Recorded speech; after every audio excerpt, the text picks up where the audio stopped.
Fousey has once again lost control, going so far as physically attacking his team, from punching, slapping, and verbally abusing his team. Fousey's situation is spiraling out of control. But why does Fousey keep crashing out? What's really going on for Fousey to keep having these violent outbursts? Is this just another manic episode, or is Fousey finally reaching his breaking point? We're taking a look into his latest crash out and cycle of destruction that seems to follow him wherever he goes. So currently Fousey is in Sydney doing a 30-day marathon stream, and on stream he would go off at his staff, punching one of them, firing them on the spot, slapping them, and verbally abusing his staff. But all of this actually started last month. Fousey felt like Aiden Ross and Sneeko ditched him on stream, and he would go crashing out, talking shit, going crazy on stream, screaming, crying, yelling. Fousey doing what Fousey does best, being fucking crazy. This was the beginning of Fousey's meltdown that seems to happen every few years. This was the spark that Fousey needed to go crazy, to have a manic episode, to melt down once again. In response to this drama, Keemstar made a video responding to Fousey. There is a problem with Fousey, and this is why he keeps experiencing a lot of this in his life, this negative, horrible stuff in his life. The issue with Fousey is always acting, okay? Fousey doesn't know who Fousey is. He doesn't know who he is.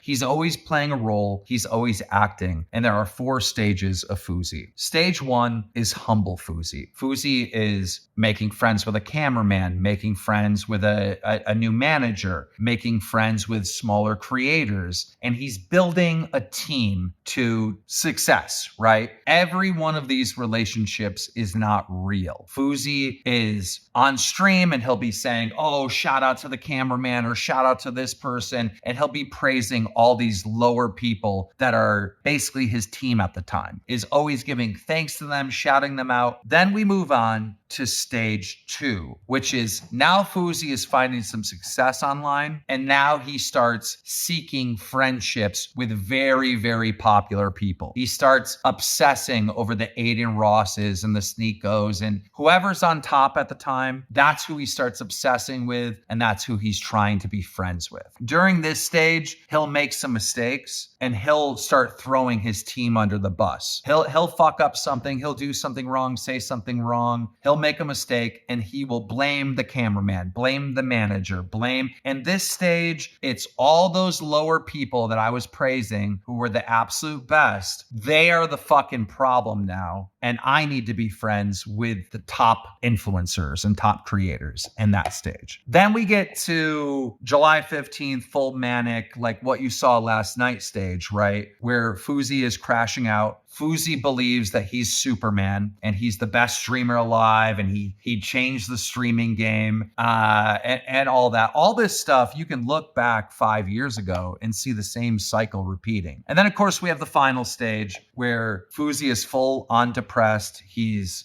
suicidal. He hates himself and he disappears online for months on top of months. And, you know, during that time, he's just reflecting at, you know, all the bad mistakes that he made and how he's a bad person and and he's at his absolute low. And then he realizes the only way to get out of this, because everyone's worried about him and wants to see him do good again, is he needs to make a new team, a new cameraman, a new manager, right? And he needs to go on stream and come back and be like, oh, these people are great, I couldn't do this without them. Kiss their ass, right?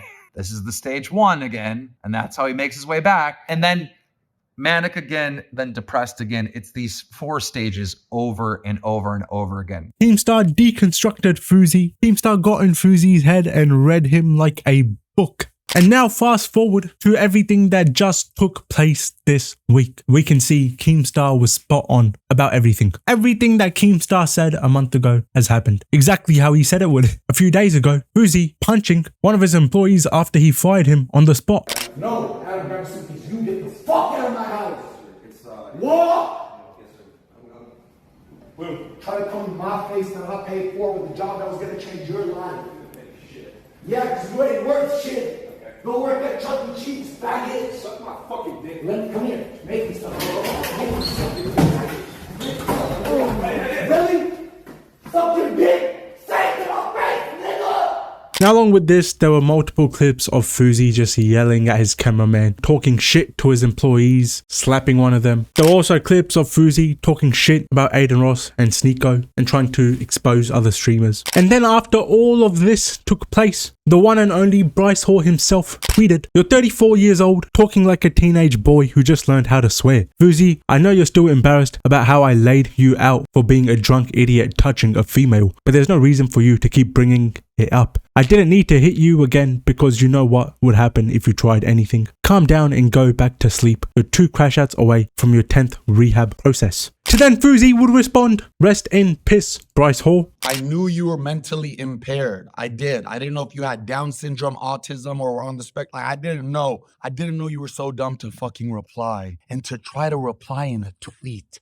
And to try to be the bigger person and be like, Yusuf, I care about your mental health, so I'm not gonna cuss back at you. I don't want to be the reason you commit suicide because I'm motherfucking Captain Save-A-Ho. Like when I punched you to save a bitch. You fucking fairy. Fuck you. I'm not done with you yet. I'm gonna say your name until 9 p.m. tonight, and then listen, motherfucker, your name's never gonna come out of my mouth again. And then every single time somebody plays my song and dances to it next to you, you're gonna be having sex. You're gonna be playing the hip-hop playlist on shuffle. Nigga, my song's gonna come on when you ejaculate. My music makes you come, motherfucker. This is Death Row Records for this internet shit. G7X Records, suck my dick. Any of you want it, come fucking get it. Remember this day, the day Fousey told you that you're the motherfucking kid and he's your motherfucking dad. Oh wait, you don't have a dad.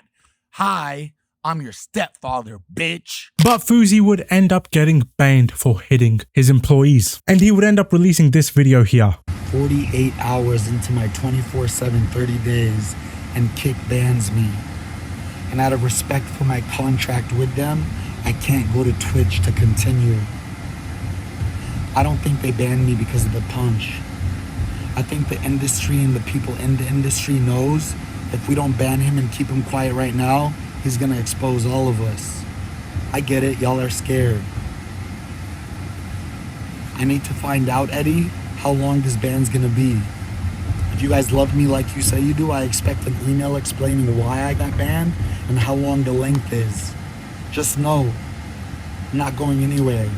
The second one ban me, I'm live again. And just know this, every second I'm not live, your platform's going to shit because you guys pay boring ass, not hard-working motherfuckers to stream on it. I am Kick. And then he would end up releasing another video after this, crying on camera. I'm gonna try my best not to cry. I've been under so much stress because I promised Eddie and Akil I wouldn't crash out like last year. That my adrenaline shot up and I don't even remember the last 48 hours now that I'm out of it. And now that I calmed down, I'm realizing all the destruction that I caused, and this happens to me all the time. I'm not even gonna sit here and say sorry but I'm trying to explain to y'all, now that my adrenaline dumped and I'm back to Yusuf, and I open Twitter and I see what Fousey did, I'm like, I feel so much better now, though. I feel free. I feel so free. But Fousey was not done there. He kept on going. And like Keemstar said, he had reached the next stage. The stage of Superman Fousey. Been in this game since 2011. I created every lane that they're walking on now. But they're driving on that freeway and they're not paying taxes to the king. So I said, you know what? I'm done waiting. I'll pave a new lane. I'll be the first social media star outside of DDG to start as a YouTube sensation and a Hollywood actor and become a rapper. In the next 30 days, I'm gonna have 3 of the biggest artists in the world on my debut album. I'm gonna release track after track. I guarantee you Drake's gonna call our lines. And he will be on the album. And at the end of the 30 days, We're holding a concert in Sydney. 30,000 people sold out. Don't believe we could do it? Watch this. Go in. Let's go. But Fousey would also go on to keep tweeting and messaging Drake. Dear Drake, I wrote you, but you still ain't calling. I left my cell phone, my home, and my pager at the bottom. I sent 2 letters back in autumn. You must not have got them. There probably was a problem at the post office or something. Love, G7 President Fousey. And obviously we can see a screenshot of all these unresponded DMs. Now I didn't get his weird obsession with Drake obviously a few years ago when he had his manic episode. He was saying that Drake was going to show up to his meet and greet or something, whatever it was, man. And this is literally just the tip of the iceberg. There were so many more videos, countless videos. We'll be here for days trying to cover that shit. But here's what I want to get to. On one hand, I do feel bad for him. You know, he's got bipolar disorder. Like, are we just making fun of someone who's lost a plot? And I'm really not trying to even make fun of him, but it is kind of funny, the whole situation, you know what I'm saying? All over and over again, the same shit just happens every few years. It's a little bit funny. I ain't gonna lie now. I ain't gonna lie. It is a, but like, let's be honest, at the end of the day, it's a little bit funny. I do feel bad. It is kind of sad. People are going to use this for views. They're going to take the piss out of him. In the same sense, when in these videos, you see him blaming all his employees. Oh, my employee didn't remind me to take my medication. You're 34. You have to take some accountability. Like if you're competent enough to be live streaming, setting up these streams, going to these countries, to sit here, come up with ideas for what you're going to do on your stream. You're doing all this shit, but someone has to tell you to take your medication. I think at some point you have to take accountability. And I think sitting here just blaming other people for your mistakes, for your fuck ups, is never a good thing. And it never works out well. I do feel bad for the guy. Like, you know, he has a mental breakdown. He has an episode in front of the whole world and everyone just takes the piss out of him. I'm doing it as well. I'm trying not to take the piss too much. And even someone like Bryce sitting here, like talking shit to him, you know, at the end of the day, we have to hold him accountable for his actions. If what Bryce said is true or all the other shit, there's consequences for this shit at the end of the day. And when you do it over and over and over and over again, people just aren't going to be as forgiving. You know, people will forgive you once or twice, but not over and over again. That's my honest opinion. And I know it's easy for me to say because I don't have any condition like that. I think after 34 years, if I was in his shoes, I probably would have figured something out. You know what I'm saying? Whether it is taking his bipolar medication or just knowing not who to surround himself with and all that shit. Because a lot of this is also just surrounding himself with the wrong people.